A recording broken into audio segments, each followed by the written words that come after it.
In nomine Patris et Filii et Spiritus Sancti. Amém. Estamos então hoje no quarto domingo do Advento, já dentro daquela féria que vai de 17 a 24 de dezembro e que fazem a preparação mesmo para o Santo Natal. Esse é o segundo momento, dizemos, do Advento. O primeiro foi todo ele de preparação para o retorno de Jesus. E esses dias, isto é, esta féria, esta semana, é que propriamente é de preparação do Santo Natal. Já vemos aí no nosso presépio se formando a presença de Maria e de José. Então, sim, logo será Natal. Mas vejam, queridos, vejam como está muito presente na liturgia ainda o sentido escatológico, o nosso sentido, né? O nosso sentido. O sentido escatológico ainda está presente e forte. Então, é admirável. Tudo, na verdade, está nucleado em torno de uma notícia no Evangelho de hoje. O Evangelho de hoje. Tudo está nucleado em torno desta notícia, isto é, no deserto, a palavra de Deus foi ouvida. João escutou Deus falando no deserto. Esse aqui é o centro da mensagem e do Evangelho de hoje. No deserto, a palavra de Deus foi ouvida. É uma coisa tão solene, queridos, tão solene, essa notícia tão importante, tão solene, que se cercou ela dos maiores cuidados. Vejam, a notícia começa a rodear lá de Roma. César imperava. Lá de Roma começa a vir a notícia, né? E aqui e ali, aqueles políticos todos que faziam os governos daquela região. Né? E a notícia é tão importante que também os grandes religiosos são citados, Anás e Caifás. Né? Então, lembra a notícia do nascimento do Salvador? Quando Jesus nasce, também se narra assim, primeiro fazendo aquela situação política, religiosa do tempo do nascimento do Senhor. Então, sim, esta é a notícia importante. A palavra de Deus foi ouvida. Fazia tempo que não se ouvia a palavra de Deus. Mais de século que não aparecia um profeta, um verdadeiro profeta em Israel. Mais de século. O povo estava com saudade, estava seco. Não se ouvia mais a palavra viva, verdadeira de Deus. Então, agora, e olha que rebuliço que suscitou. Toda a gente acorria a ver aquele homem estranho a essas alturas, nas suas vestes, e no seu linguajar, e nas suas invectivas, sem respeito humano nenhum, e contra tudo e contra todos, e vem João dizendo que aquilo único que importa e interessa aos homens, aquilo que está sobre tudo, a palavra de Deus. Está sobre tudo. Ele é que tinha a notícia a ser dada. Ele é que fazia a ação que naquele momento devia ser feita. Porque João recebeu essa palavra de Deus para preparar o povo para a vinda do Senhor. A preparação através da penitência, de um batismo de penitência. Batismo de penitência. Lindo, lindo, lindo, lindo. Eu dizia que há um aspecto escatológico nas leituras de hoje, né? Eu dizia isso. Cavemos então, porque nos importam os aspectos escatológicos da coisa. Lá no finzinho do Evangelho de hoje diz que toda a carne verá o Salvador de Deus. Isso não foi no Natal. Não foi no Natal. Quem é que viu o Salvador de Deus no Natal? Maria, José, alguns poucos pastores. Depois tentaram espalhar isso para mais alguns ali na redondeza. E vieram os magos. Depois ele mesmo tentou espalhar dar notícia de si na sua pregação, mas foi tão rejeitado, tão rejeitado. Em Belém mesmo se diz que Maria e o seu menino foram rejeitados depois da chacina de Herodes. Acusaram a eles, mataram seus filhos. Se vamos olhar a história, queridos, se vamos olhar a história, tantos não receberam o Evangelho. Olha como foi difícil. Diga ao São Francisco Xavier, tentando bater lá as portas das Índias, do Japão e do Extremo Oriente. Quão difícil foi. E até hoje é. E até hoje é. Não se pode dizer que lá seja a maioria seja católica. Não se pode dizer. Não, nós dizemos que hoje se cumpriu aquela outra palavra de Deus e o Evangelho foi pregado em toda a parte. Mas quantos realmente o aceitam? Quantos aceitam a palavra de Deus em Jesus Cristo, nosso Senhor? Assim como a Santa Igreja o prega ou anuncia. Vejam a imensa divisão que nestes séculos todos aconteceu. Então, sim, tantos não viram ainda o Salvador. Aliás, hoje como tal, se faz de tudo para impedir o anúncio da palavra. E da prisão, e da morte, pregar a palavra. Da prisão e morte, pregar a palavra. E isso por parte daqueles que são os políticos, os grandes deste mundo que governam as nações.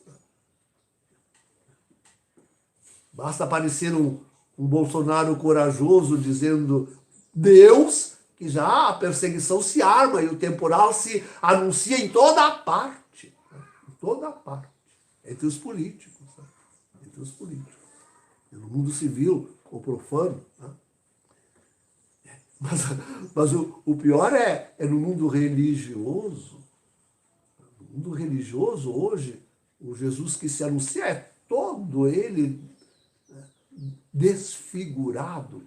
Eu diria que Jesus hoje, na pregação, na palavra de Deus, está mais desfigurado do que sobre a cruz. Mais desfigurados do que esteve sobre a cruz. Porque, afinal, desde que surgiram os evangélicos, essa revolução contra a palavra de Deus, 1517, cada um bota a Bíblia debaixo do sovaco e sai a dizer todas as besteiras que bem entende. E pronto, acabou. Acabou. Mas o pior é ver que a palavra de Deus é traída agora dentro daquela que ainda guarda a aparência da Igreja Católica. Vejam bem como eu disse, hein? Vejam bem como eu disse. A palavra de Deus é traída também, por pior e por culme da história, a palavra de Deus é hoje traída por aqueles que guardam a aparência da Igreja Católica. E olha, são quase todos. Bergoglio e toda a sua gangue maldita de cardeais, de bispos e de padres espalhados no mundo inteiro, em todas as paróquias, entre os religiosos e religiosas e em toda parte, desfigurando o Cristo, a sua palavra, traindo a fé católica abertamente.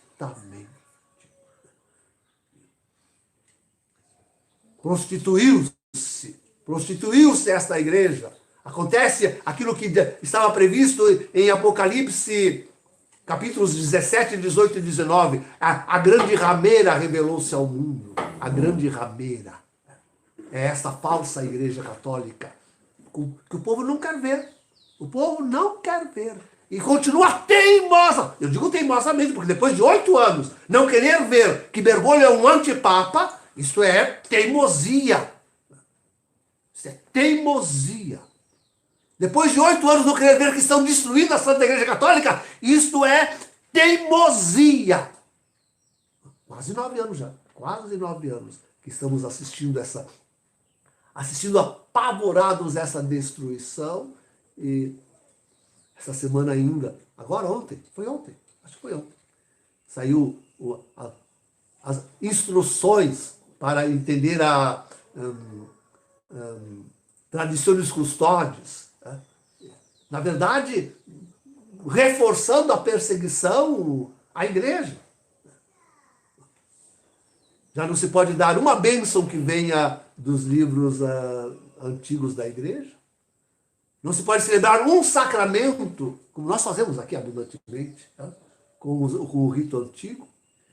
E a missa tridentina, essa que nós celebramos, para ser celebrada, tem que mover Roma, o que é muito difícil, não diga essa passagem. Tem que se mover Roma. Então, aperta, cada vez mais aperta. Fora outras notícias que a gente tem ouvido aí, que eu nem quero noticiar, porque não custa acreditar que estão mudando a própria fórmula da consagração e invalidando a missa. Isso virá, sabemos. Mas já antes do anticristo, bom, não esperávamos. Não esperávamos. Em todo caso, está se anunciando. Né? E por pior, diz que isso vem subliminarmente, sem que ninguém se aperceba. Quando o povo vê, está lá o padre dizendo uma consagração diferente, mas tudo sem anunciar, sem estardalhaço, sem mídia. Sem mídia. Sem mídia.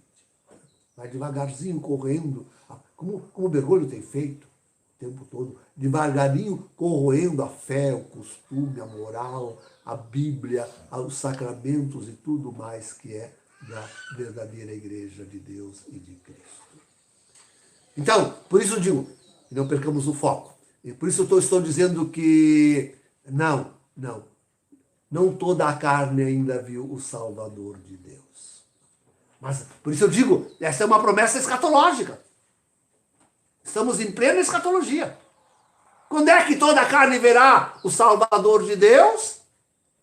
Quando ele vier, Jesus, nosso Senhor, em glória e majestade. O Evangelho, pois, é escatológico. Né? E toda a carne verá o Salvador de Deus. Essa é a notícia que nos alenta, queridos.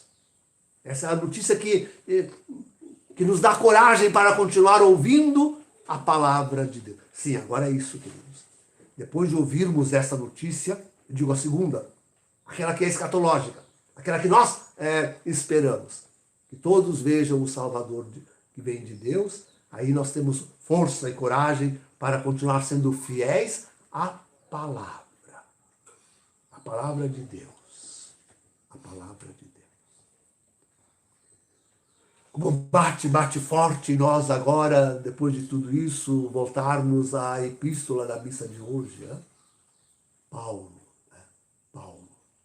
ministro de Deus, da sua palavra e dos seus sacramentos. Ser fiel a isso. É o que nos custa, queridos.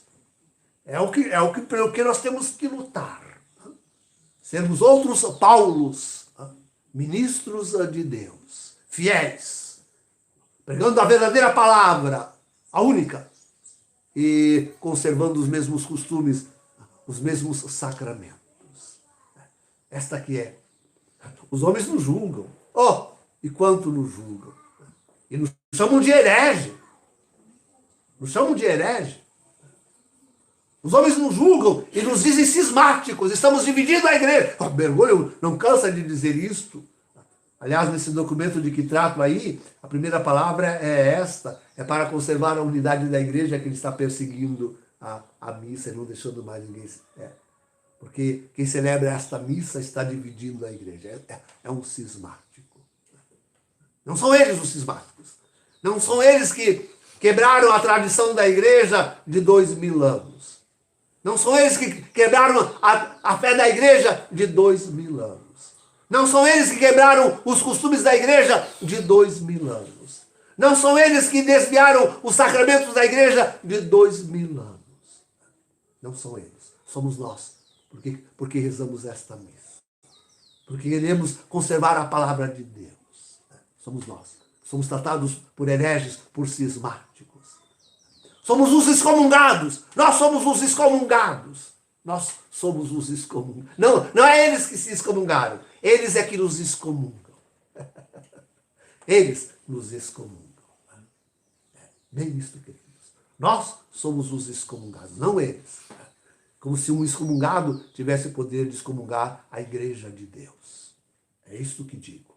Como se um excomungado tivesse o poder de excomungar a igreja de Deus. Aquela que conserva a palavra e que espera o Redentor vir julgar vivos e mortos. Por ele seremos julgados. E o julgamento já está aí, às portas. Às portas. Está às portas do Natal. Estamos aí no dia 19. Mas está mais às portas ainda o retorno do Senhor, em glória e majestade. E então ele mostrará quem são os verdadeiros hereges, quem são os verdadeiros cismáticos, quem são aqueles que estão excomungados. Aí ele mostrará. Em nome do Pai, do Filho e do Espírito Santo. Amém.